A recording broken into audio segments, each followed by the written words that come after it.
कि आप सब लोग यहाँ पे आए। और आज जो बिलाल जी ने बातें रखी आप सबके सामने, वो बहुत जरूरी बातें थी जो मुझे भी नहीं पता थी, लेकिन ये फैक्ट्स है जो आपके सामने आने की जरूरत है, क्योंकि हम सिर्फ ऊपर ऊपर का देखते हैं। आजकल व्हाट्सएप की सिर्फ हेडलाइन पढ़ते हैं, अंदर की न्यूज कोई पढ़ता नहीं है। जिस न्यूज चैनल की टीवी पे रेटिंग नहीं होती है, उनकी उससे ज्यादा उनके सर्कुलेशन व्हाट्सएप में होता है। आजकल इतनी बुरी हालत हो गई है कि गोदी मीडिया जो है वो सब पैसों पे चलता है और इतने गलत तरीके के न्यूज फैलाते हैं। और मेरे नौजवान भाई सिर्फ ये न्यूज ऊपर के हेडलाइंस पढ़ते हैं और विदाउट रिसर्च, इसके डीप में ना जाते हुए आप लोग विश्वास रखते हैं इन न्यूज के ऊपर। इसीलिए इसके डिटेल में जाना बहुत जरूरी है। 15 साल आपने मुझे संभाला, 15 साल मी या मतदार संघाची आमदार होती, तुम्ही 3 बार आप मुझे चुन के लाए। बिलाल जी, एक बार जब मैं चुन के आई पहली बार, तब हमारी सत्ता थी। आपने कहा कि जब जब मैं चुन के आई हूँ, नहीं सत्ता उस टाइम सत्ता थी, उस टाइम बहुत काम हुए, लेकिन 2 बार बीजेपी होने के बावजूद भी मैं चुन के आई। ये इनकी बदौलत है, क्योंकि ये एक ऐसी कॉन्स्टिट्यूएंसी है, ये एक ऐसा मतदार संघ है कि हमारे सामने बहुत बार जात पात धर्म कौम की साजिशें की गई है, खास करके बीजेपी। बहुत बार ह्या समाजाची त्या समाजाची, इस जात के इस धर्म के, लेकिन मेरे लोग जो है कभी भी तुम्ही या गोष्टीचे बळी पडला नाही, कभी भी आप लोग इन सब बहकावे में नहीं आए और शहर मध्य में हमेशा एक सर्वधर्म समभाव सेक्युलर कैंडिडेट काम करने वाला ही चुन के आया। एमआईएम और बीजेपी ने बहुत कोशिशें की कि कांग्रेस के वोट बांटे, समाज में टेंशन निर्माण करणे, समाजात तेढ निर्माण करण्याचा प्रयत्न करतात। शोलापुर में दंगा फसाद फैलाने की कोशिश की थी, लेकिन ये हमारा शोलापुर शहर मध्य जो है, जो वो बहुत सेक्युलर है। धर्म जात पात को हम लोग इलेक्शन के टाइम पे नहीं मानते हैं, जो काम करते हैं उनको ही वोट देते हैं, और इसीलिए 3 बार आपने मुझे चुन के लाया। एक बहुत बड़ी चीज हुई, क्योंकि यहाँ पे कांग्रेस है। शोलापुर में पिछले 15-20 साल दंगे फसाद नहीं हुए, नहीं तो शोलापुर एक हॉटस्पॉट था, बहुत सेंसिटिव जोन था। हमेशा मेरे लोगों का इस्तेमाल करके खून खराबा यहाँ पे होता था। 2002च्या दंगली विसरला नहीं पाहिजे, पर जब से यहाँ पे कांग्रेस आई है, तब से आप सब और ये मतदार संघ और ये शोलापुर महफूज रहा है। यहाँ पे किसी को भी हाथ लगाने की हिम्मत नहीं हुई। बहुत कोशिशें हुई लोकसभा के टाइम पे कि माहौल बिगाड़े, कुछ दंगा फसाद करे, लेकिन आप लोगों ने वो होने नहीं दिया, क्योंकि यहाँ पे कांग्रेस थी। कांग्रेस के वजह से मेरे पुलिस में जो भाई हैं उनको भी हिम्मत अफजाई मिली, हौसला अफजाई मिली, लोगों को मिला कि हाँ कांग्रेस है तो यहाँ पे बीजेपी और एमआईएम कोई किसी का कुछ बिगाड़ नहीं सकते। ये बड़ी बात है कांग्रेस की, ये महत्व है कांग्रेस का, ये ताकत है, ये शक्ति है कांग्रेस की। वापस वही लोग, वही चुनौती, वही साजिशें 24 में आई। 14 और 19 में आपने देखा बहुत लोगों ने वोटिंग की, कुछ लोगों ने बीजेपी को की, कुछ लोगों ने एमआईएम को की। आपने 2 बार देखा है ये एक्सपेरिमेंट शोलापुर में 2 बार हुई है, लेकिन कांग्रेस की सीट नहीं आई। तो तीसरे बार क्यों खामखा वोट खराब करने का, क्यों वोट वेस्ट करने का? तीसरे बार नहीं आएगी, लेकिन वोट काटेंगे ये लोग। जैसे बिलाल भाई ने कहा कि बीजेपी के, मुझे पता भी नहीं था कि बीजेपी के सामने एमआईएम की सेटिंग थी और बीजेपी के खिलाफ कैंडिडेट ही नहीं दिया एमआईएम के हेडक्वार्टर में। नहीं, ये बहुत शॉकिंग चीज है जो अभी तक किसी ने जिक्र नहीं की थी। यही है। अभी तो साबित होता है कौन, जब कांग्रेस का पूरे देश में जब कांग्रेस का माहौल था, जब मनमोहन सिंह जी प्रधानमंत्री थे, तब ऐमान का नामो निशान नहीं था। मेरे लोकसभा में ऊपर से जब मैसेज आया था तब नहीं था ऐमान। अभी ही क्यों? सिर्फ वोट काटने के लिए।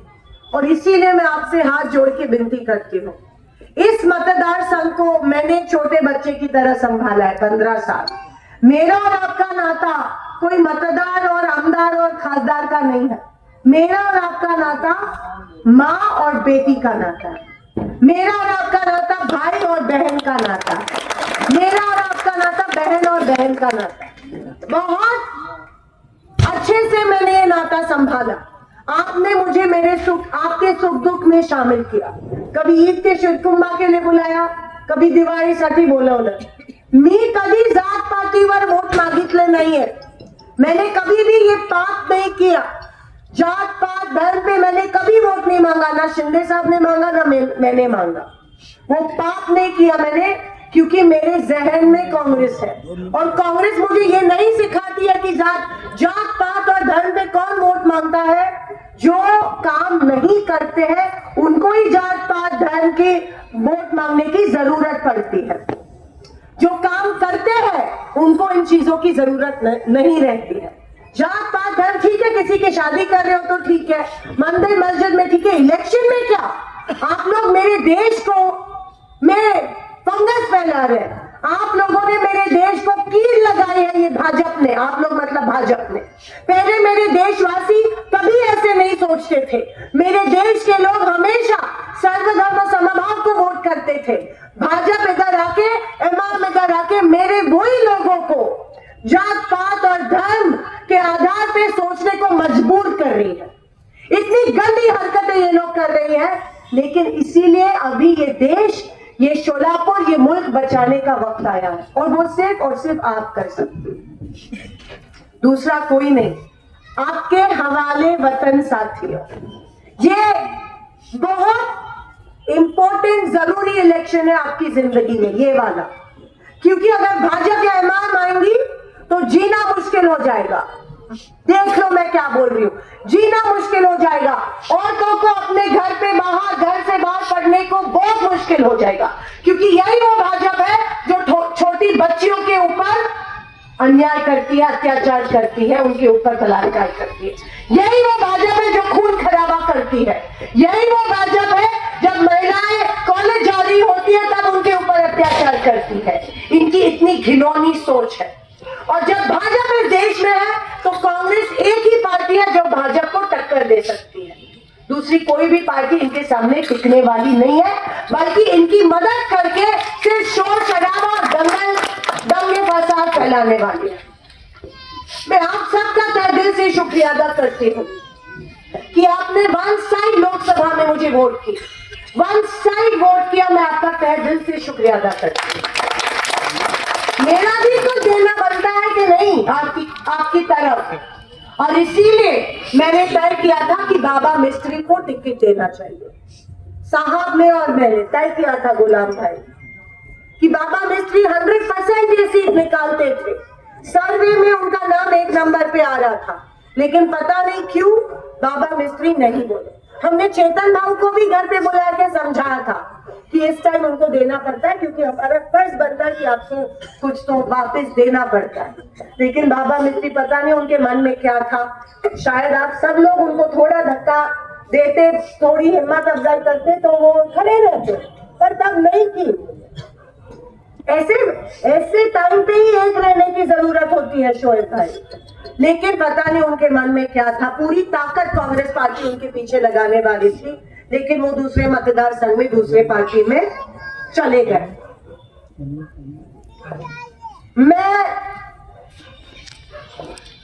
इतने सालों से आपके साथ हूं और मैंने इस टाइम, साहब ने और मैंने तय किया कि चेतन भाऊ जो बराबर सर्वे में थे, ऐसा नहीं है कि नीचे थे, बराबर थे, फिर उनको लड़ना पड़ा।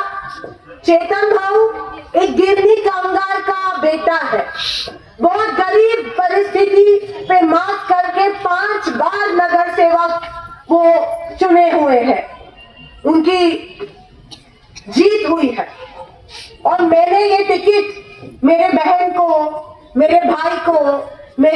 विजय को या मेरे और कौन है खाला को, फूफी को नहीं दिया है। मैंने ये टिकट कांग्रेस के एक सच्चे ईमानदार कार्यकर्ता को दिया। ये फर्क है कांग्रेस और बीजेपी में। और मैं यही इल्तिजा करती हूँ कि आपका और मेरा नाता पुराना है और ये बरकरार रखो जानबूझ के। और एक बहुत बुरी चीज बीजेपी और कांग्रेस कर रही है, बीजेपी और एमआईएम कर रही है, एक बहुत बुरी चीज मेरे खिलाफ आपके मन में जहर फैला रही है। उनको पता है कि मेरा काम अच्छा है तो काम के बारे में वो मेरे बारे में कुछ लेवल पे भी नहीं आ सकते हैं, पर्सनल अटैक नहीं कर सकते हैं। कोशिश की है, लेकिन अगर सच में कांग्रेस को हराना है तो ताई के खिलाफ औरतों के मन में, लोगों के मन में जहर फैलाओ, ये उनकी साजिश है। मैंने देखा जहां जहां पे भी पहले तो बहुत हंसते थे, फिर बीच में थोड़ा हंसना बंद हुआ, फिर वापस हंसते थे, फिर बीच में हंसना बंद हुआ। ये फिर अभी 15 साल का एक्सपीरियंस है। फिर मैं देखती हूँ कि हाँ यहाँ पे उनकी सभा हो गई तो बहुत गलत फहमियां आप में और मेरे में ये एमआईएम और भाजपा के लोग करते हैं कि ये काम नहीं किया, वो नहीं किया। अभी जो किया है, जिन लोगों ने करके लिया है, नौबत है कि वो लोग नहीं बोलते हैं। और झूठा सच्चाई से ज्यादा फैलता है, झूठा सच्चाई से ज्यादा फैलता है। तो मैं विनती करती हूँ इन लोगों के बातों में मत आओ, ये सिर्फ जहर फैला रहे हैं। इतने काम किए, इतने काम किए, अगर मैं सब काम बोलने लगूं तो रात जाएगी।